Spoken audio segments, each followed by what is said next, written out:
Welcome, Sparkies, to our last large group time. Today we're going to review all the people we learned about this year and how they helped us to learn about God.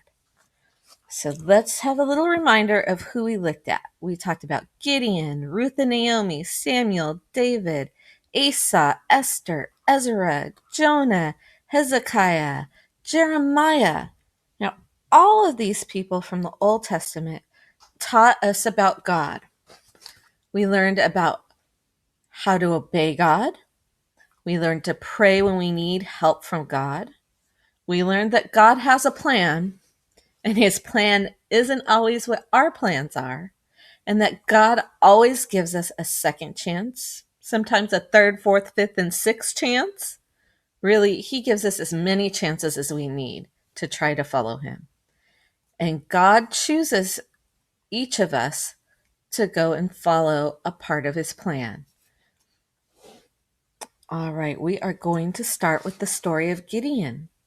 Now, Sparkies, do you remember Gideon? When we talked about him, Gideon thought of himself as a weak, kind of powerless guy. He was the smallest person in his family, and God called him to be a warrior. And Gideon did not feel like he was a warrior. But he did what all of us should do when we feel that we're not good enough or we can't do something. He knelt down and he prayed for God's help to do what God asked him. And God said, I'll be with you. It'll be okay. And when he was still afraid, he prayed some more to God and he asked God for a sign. And God, because he was being prayed to, gave strength to Gideon to go and do what he asked, which was to be a fierce warrior, even though Gideon didn't believe he had the strength to be it. Now, our next person we learned about was Ruth. Now, Ruth met Naomi as her mother-in-law because Ruth married into a family of people that believed in God. Now, Ruth had never heard of their God, but she was willing to learn from Naomi and her husband. Unfortunately, all the men in Ruth and Naomi's family pass away. So Ruth feels all alone and sad. And it's just her and Naomi left. But God has a plan and plans to take care of them. So Naomi planned to go back to Israel, and even though Ruth had never been there and didn't know anyone, she agreed to go with Naomi back there. Ruth and Naomi settled in a place together, and Ruth would go out and work a neighboring field to earn wheat so that they could eat and live. And unknowingly, they ended up working for a man who was actually a relative of Naomi's. And so Ruth was told by Naomi to go ask for shelter in his house because they were relatives, and that was the tradition of the time in their country. So Ruth went and asked to be taken in, and they agreed to take her and Naomi in and take care of them. So God was looking out for her even after something sad happened. Next, God sends Samuel to go and look for a king. He goes to Jesse, who happens to be Ruth's son, and says, Jesse, I'm looking for a king. Can you show me your sons? And Jesse shows all his sons except for one. And Samuel says, I don't see the one I'm looking for. Do you have another son? And Jesse says, well, there's David, but he couldn't be who you're looking for. When Samuel sees David, he realizes that indeed is who God has sent him to find. And he anoints him with oil to mark that he will one day be king. And when Samuel is anointing David's head, and Jesse is there pondering, why was it not one of the other sons? Well, one of the things God is looking for isn't always who's the handsomest, who's the strongest, or who's the coolest. He wants the one who will obey him. And God believed that David would obey him. because he wanted David to replace the king who was King Saul and had seriously disobeyed God. Our next king we're introduced to was King Asa. Now, when he came into power, all of his people were worshiping idols and other gods, not the one true God. He helped his people destroy those idols and learn about God. And whenever there was a mighty battle and they needed help, Asa would pray to God. And God answered Asa's prayers because he saw that Asa was doing what was right. And as long as they sought God, God would help them and keep his promise of protecting his people. Next, we're introduced to Esther. Now, Esther was in the right place for God to use. When she was sent to the king to be a possible bride, she had no idea what God could use her for in the palace. But she soon found out. Her uncle overheard somebody making plans to try to kill the king. Her uncle came and told Esther, and Esther told the king. The king would have none of that and took care of the people who were trying to kill him. However, in doing this, Esther's uncle, Mordecai, angered Haman, the king's most powerful servant.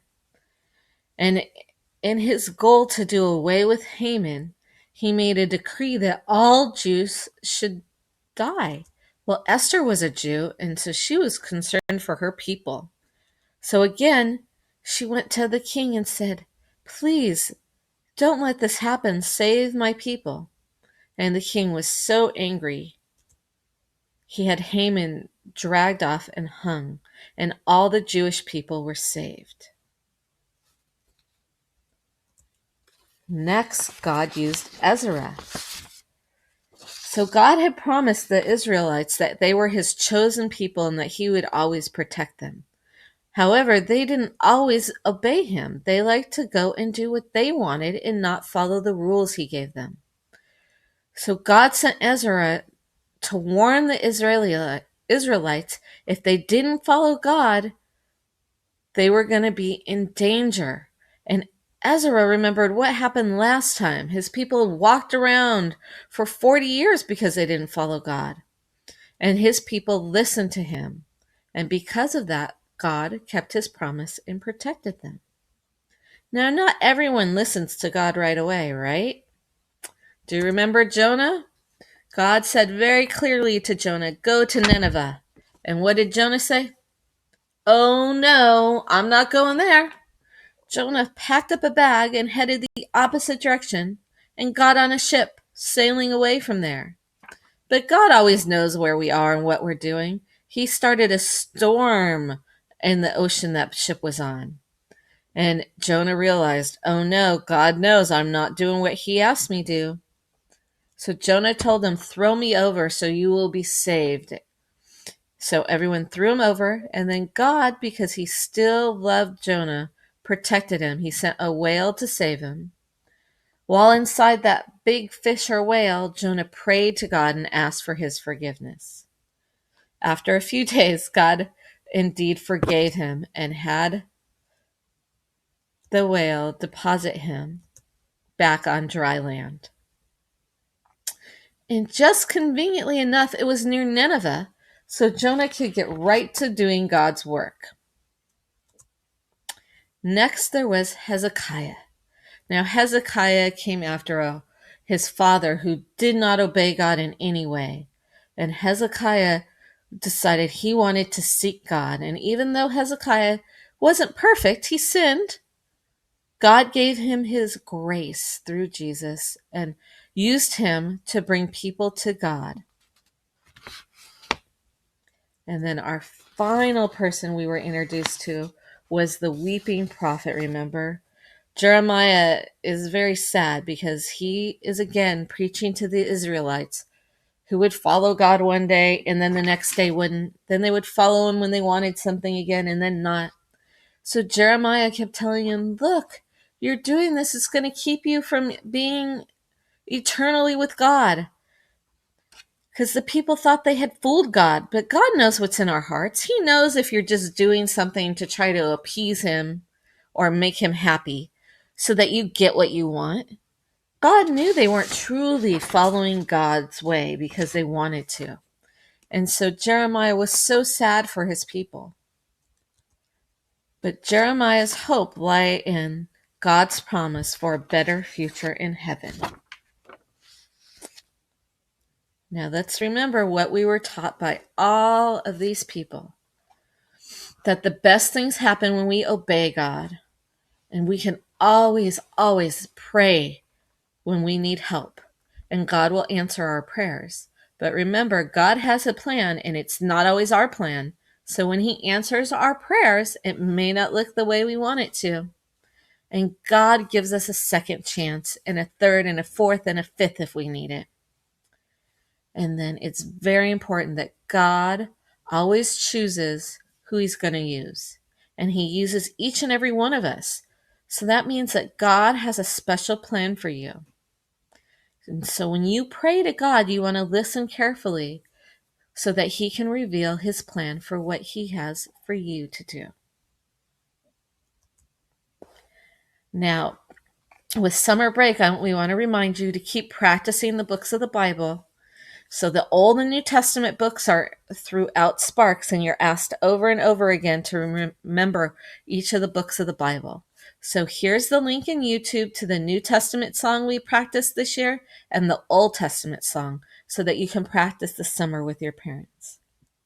And then finally, we want to let you guys know, Sparkies, we love you so much, and we miss getting together with you each week. We hope you have a wonderful summer and stay safe with your family, and we can't wait to celebrate you next week at our wonderful awards ceremony.